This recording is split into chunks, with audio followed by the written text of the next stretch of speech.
नमस्कार साथियों। हर दिन की तरह आज भी आपका टॉप 10 करंट अफेयर आपके सामने मौजूद है। जल्दी से देखिए, तेज़ी से देखिए और ध्यान से देखिए। हर एक क्वेश्चन आपका काम का चीज़ है। आप कोई भी एग्ज़ाम देने जाइए दोस्त, आप देखिएगा जहाँ भी जीके जीएस की बात होती है तो जो करंट अफेयर है इसका थोड़ा ज़्यादा सम्मान है। अगर आपको 4 क्वेश्चन हिस्ट्री से पूछा जाएगा, 4 पॉलिटिकल से पूछा जाएगा, तो करंट अफेयर से अकेले से 8 क्वेश्चन पूछा जाएगा। तो आप इतना दुनिया भर का हिस्ट्री पढ़िए, उससे बेहतर है कि आप करंट अफेयर पढ़ लीजिए। ठीक है, इसीलिए जो भी इंपॉर्टेंट करंट अफेयर है लेकर मैं प्रतिदिन मौजूद रहता हूँ। आइए देखते हैं आज के पहला क्वेश्चन को। पहला क्वेश्चन है, हाल ही में किस देश ने प्रमुख तेल निर्यातक संगठन ओपेक में शामिल होने की घोषणा की है। एक संगठन है दोस्त जिसका नाम क्या, ओपेक। ओपेक जो है किसका संगठन है, तो ये तेल निर्यातक कंपनी, मतलब जिन जिन देशों में तेल का उत्पादन होता है, जहाँ से तेल निकलती है, वे लोग जो है दोस्त एक संगठन बनाए हैं। उस संगठन का नाम क्या, ओपेक। ठीक है, आपसे पूछा गया था कौन सा देश है जिसने इसमें शामिल होने की घोषणा की है। मतलब पहले वो इसमें शामिल नहीं थे लेकिन अब जो है वे शामिल हुए थे। कौन है आपका, ब्राज़ील है। चलिए ओपेक के बारे में और भी कुछ मुख्य बातें जान लेते हैं जो आपको स्टैटिक जीके में काम देंगे। तो अब देखिएगा यहाँ पे दोस्त कि पेट्रोलियम निर्यातक देशों का संगठन ओपेक एक अंतर्राष्ट्रीय संगठन है, मतलब इंटरनेशनल संगठन है। ठीक है, उसमें बहुत सारे देश शामिल होते हैं। यह दुनिया के तेल उत्पादन में अहम भूमिका निभाता है। ओपेक का गठन 14 सितंबर 1960 को बगदाद में हुआ था। वेरी इंपॉर्टेंट बात है जीके के लिए कि ओपेक जो है, ओपेक संगठन, इसकी स्थापना कब हुआ, 14 सितंबर 1960 को। कहाँ हुआ था दोस्त, बगदाद में हुआ था। बोलता है ये जो संगठन है ओपेक के सदस्य देशों की पेट्रोलियम नीतियों का समन्वय करता है। मतलब सभी देशों में पेट्रोलियम है तो सभी एक निश्चित रेट पर बेचना है, इन सब चीज़ों पर ये काम करते हैं। अंतर्राष्ट्रीय तेल बाजार में तेल की कीमतों में स्थिरता लाने का प्रयास करते हैं। उपभोक्ता देशों को पेट्रोलियम की नियमित आपूर्ति सुनिश्चित करते हैं और जिन देश में पेट्रोलियम नहीं है उसको आपूर्ति कराते हैं। पेट्रोलियम उद्योग में निवेश करने वालों को उचित रिटर्न भी देते हैं। ठीक है, चलिए सेकंड क्वेश्चन देखते हैं। सेकंड क्वेश्चन है दोस्त, बिल्कुल ध्यान से देखिएगा, यही याद हो जाएगा आपको, बाद में फिर नहीं पढ़ना पड़ेगा दोबारा। Times Higher Education World Reputation ranking में कौन सा संस्थान लगातार 14वें साल नंबर 1 पर रहा है। ठीक है, टाइम्स हायर एजुकेशन, हायर मतलब ऊंची शिक्षा में, उच्च शिक्षा में वो कौन सा संस्थान है जो 14वें साल पहला स्थान पर पूरा दुनिया में रहा है। आपका जवाब है दोस्त यहाँ पे हार्वर्ड यूनिवर्सिटी। एक क्वेश्चन यहाँ से और बनता है दोस्त कि दुनिया का सबसे पहला यूनिवर्सिटी कौन सा है, तो आपका हो जाएगा हार्वर्ड यूनिवर्सिटी। बोलता हार्वर्ड विश्वविद्यालय अमेरिका के मैसाचुसेट्स शहर के कैम्ब्रिज में स्थित एक प्रसिद्ध विश्वविद्यालय है। यह दुनिया का सबसे अच्छे शिक्षण संस्थान में से एक है और यह हार्वर्ड विश्वविद्यालय को विदेश महाविद्यालय के नाम से भी जाना जाता है। ठीक है, और इसकी खास बातें जानते हैं। यह अमेरिका का सबसे पुराना उच्च शिक्षा संस्थान है।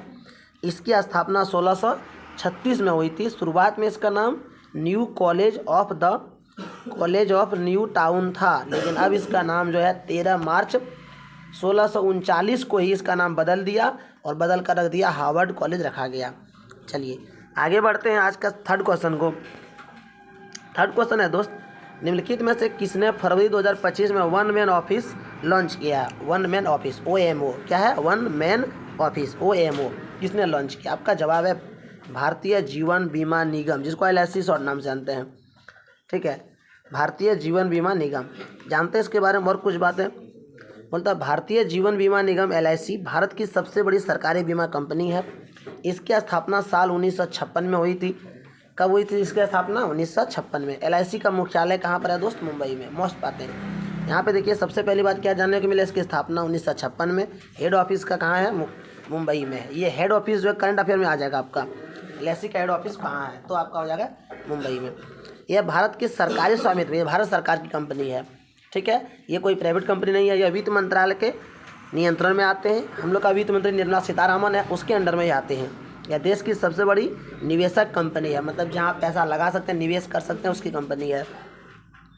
चलिए अब आगे बढ़ जाते हैं।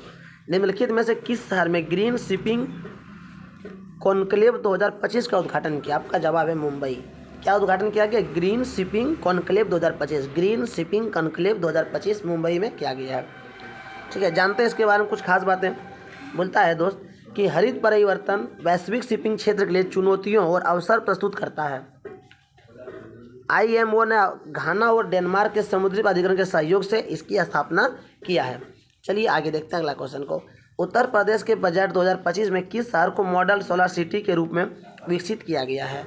आपको जानकर बहुत आश्चर्य होगी दोस्त, कुछ दिनों से हमारी देश इंडिया जो है लगातार प्रयास कर रही है कि हर एक शहर में एक सोलर, उस शहर में जो बिजली उत्पन्न हो उसके लिए उसका सोलर सिटी वहीं पर हो जाए, सोलर वहीं पर स्थापित हो जाए, ठीक है। और बहुत सारे ऐसे शहर उज्जैन वगैरह हो भी चुका है जहाँ पर पूर्णतः वो सोलर से चलते हैं। आपका यहाँ क्वेश्चन था कि उत्तर प्रदेश में कौन सा शहर को सोलर सिटी के रूप में विकसित करने की घोषणा किया गया है? तो अयोध्या। सोलर सिटी फिर से समझ लीजिए क्या होता है कि वो शहर जहाँ पर सोलर से ही पूरा बिजली का सारा काम हो जाता है। अब देखिए बोला गया है कि अयोध्या शहर को मॉडल सोलर सिटी के रूप में डेवलप किया जा रहा है। इसके अलावा उत्तर प्रदेश के 16 नगर निगम और नोएडा शहर को भी सोलर सिटी के रूप में विकसित किया जा रहा है। उत्तर प्रदेश राज्य जैव ऊर्जा नीति 2022 के अंतर्गत कॉन्सपेट बायोगैस, बायोकोल, बायोडीजल, बायोइथेनॉल से संबंधित 53 परियोजनाओं को स्वीकृति जा चुकी है।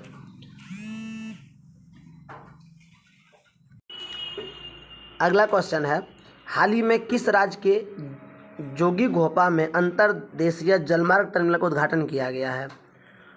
बोला गया है कि जोगीघोपा में अंतर्देशीय जलमार्ग टर्मिनल का उद्घाटन किया है। जलमार्ग बोले तो जिसमें पानी का जहाज चलते हैं। आपका जवाब है असम। असम में जो है दोस्त क्या है, तो भारत की सबसे चौड़ी नदी ब्रह्मपुत्र नदी जो असम से गुजरती है। और वहीं पर ये क्वेश्चन है, देखिए, केंद्रीय बंदरगाह, जहाज रानी और जलमार्ग मंत्री सर्बानंद सोनोवाल ने मंगलवार को असम के जोगीघोपा ब्रह्मपुत्र नदी पर एक अंतर्देशीय जलमार्ग, अंतर्देशीय का मतलब जो अपने देश के अंदर में ही चले, ठीक है, जलमार्ग टर्मिनल का उद्घाटन किया है। चलिए आगे क्वेश्चन देखते हैं। वर्ष 2025 में मृदा स्वास्थ्य कार्ड योजना की कौन सी वर्षगांठ मनाई गई? आपका जवाब है 10वीं। जानते हैं इसके बारे में, मृदा स्वास्थ्य कार्ड क्या है? ठीक है, देखिए लिखा हुआ है, मृदा स्वास्थ्य कार्ड किसानों को मिट्टी के पोषक तत्व के स्तर के बारे में जानकारी प्रदान करता है और मिट्टी के स्वास्थ्य और उर्वरता को बढ़ाने की सही पोषक स्थिति सिफारिश करता है। यानी कि ये मिट्टी से संबंधित है, किसानों का फसल कैसे ज़्यादा बढ़िया हो, इसके लिए मृदा स्वास्थ्य कार्ड का शुरुआत किया गया था। इसका काम क्या था, तो किसानों को मिट्टी के बारे में जानकारी देना कि मिट्टी में कौन सा विटामिन का ज़रूरत है जिससे फसल ज़्यादा अच्छे से हो सके। आगे बोला गया है, स्वास्थ्य मंत्रालय ने 20 फरवरी से डैश तक गैर संक्रामक बीमारी के लिए विशेष जांच अभियान शुरू किया। आपका जवाब है 31 मार्च। 20 फरवरी से 31 मार्च तक किसने किया? स्वास्थ्य मंत्रालय ने। अगला क्वेश्चन है, हाल ही में किसे महिला सशक्तिकरण के क्षेत्र में काम के लिए मैसाचुसेट्स के गवर्नर का प्रशस्ति पत्र मिला है? आपका जवाब है नीता अंबानी। नीता अंबानी को किसका पुरस्कार मिला है? तो महिला सशक्तिकरण के क्षेत्र में काम करने के लिए। आगे है दोस्त, किसे BBC द्वारा 2024 भारतीय sport women of the year नामित किया गया है? किसके द्वारा? BBC के द्वारा। आपका जवाब है मनु भाकर। मनु भाकर के बारे में जाने होंगे, गोल्ड मेडलिस्ट है। आइए जानते हैं डिटेल्स में। इस भव्य समारोह में पूर्व भारतीय हॉकी गोलकीपर PR ब्रिजेश को sport star of the year और पेरिस ओलंपिक की दोहरी पदक विजेता मनु भाकर को sports star of the year महिला के रूप में पुरस्कृत किया गया है। 2 व्यक्ति को, पुरुष में किसको? तो पूर्व भारतीय हॉकी गोलकीपर PR ब्रिजेश को, और महिला में किसको? मनु भाकर को पुरस्कार दिया गया है। चलिए ये था आज का लास्ट क्वेश्चन। मिलते हैं नए वीडियो में। सेशन पसंद आए तो लाइक शेयर सब्सक्राइब करेंगे। Thanks for watching.